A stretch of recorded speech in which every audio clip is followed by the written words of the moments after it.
I think first and foremost, and it seems to be something that we're constantly talking to customers about, is really getting healthy.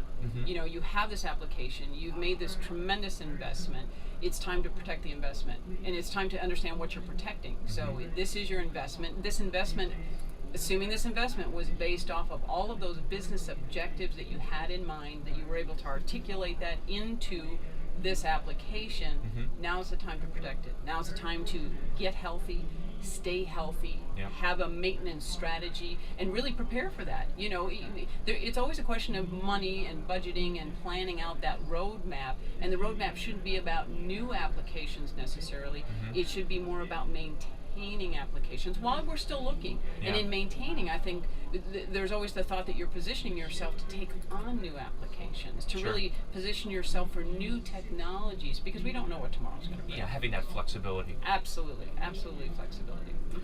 What common mistakes do you see customers make, and how do they manifest themselves? Probably the most common would have to be lack of ownership. And it presents itself in a lot of different ways. It's one thing to understand that the ownership of not knowing what your business process is, not knowing what your business objectives are.